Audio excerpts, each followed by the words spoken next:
Desde el principio, el Papa Francisco tenía un don. Buonasera. Un simple buenas noches del recién elegido cardenal Jorge Mario Bergoglio de Argentina, el primer Papa de las Américas.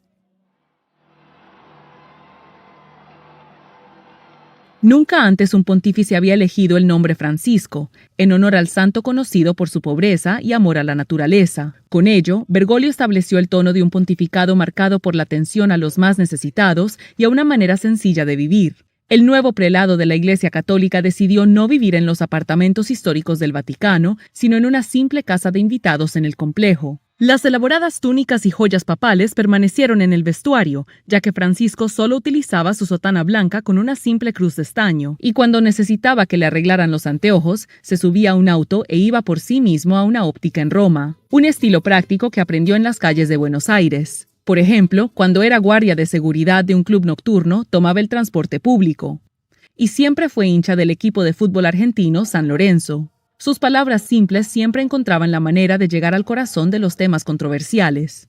Creo que la Iglesia debería no solo disculparse con esta persona que es gay, a quien ha ofendido, pero debe disculparse con los necesitados, con las mujeres explotadas, con los niños explotados en el trabajo.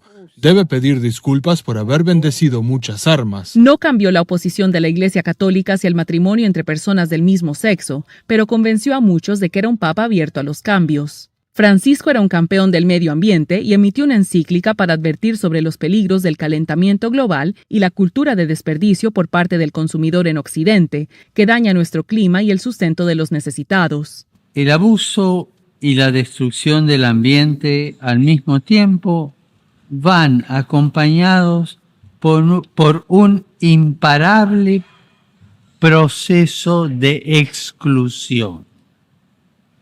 En efecto, un afán egoísta e ilimitado de poder. El pontífice enfatizó en ese punto cuando viajó a Estados Unidos, el hogar de los vehículos todoterreno consumidores de gasolina en un pequeño Fiat. Se sentía cómodo entre los pobres y los poderosos. En el patio de la Casa Blanca hizo un pedido para los inmigrantes.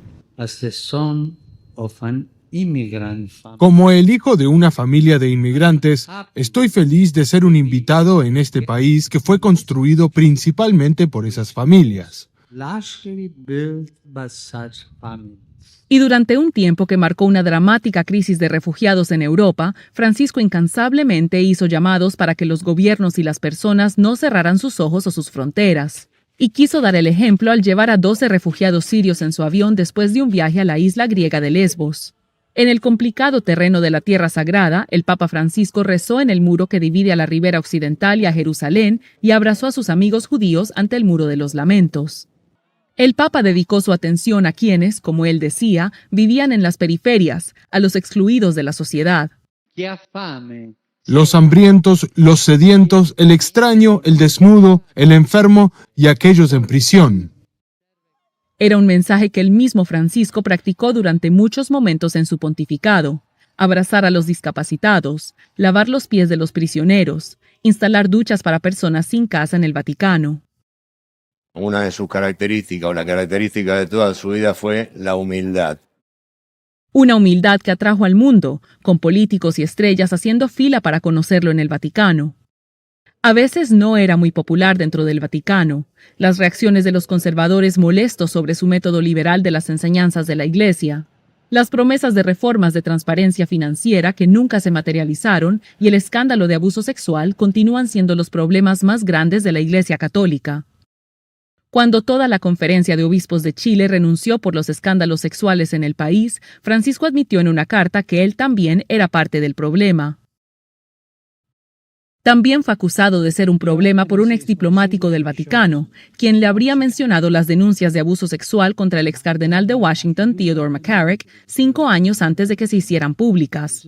Según esa versión, Francisco le permitió seguir en el cargo.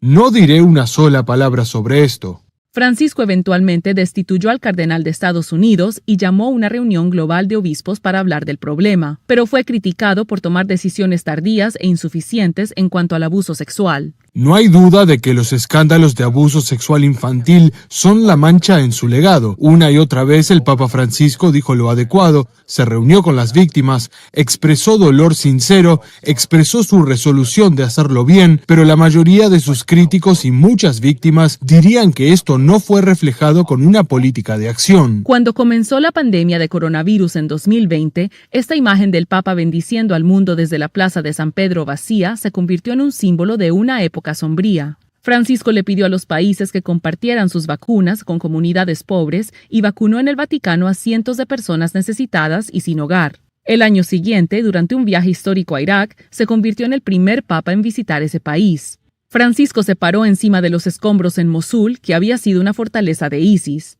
También fomentó su acercamiento al mundo musulmán en una reunión sin precedentes con el alto clérigo musulmán chiita, el solitario gran ayatolá Ali al-Sistani.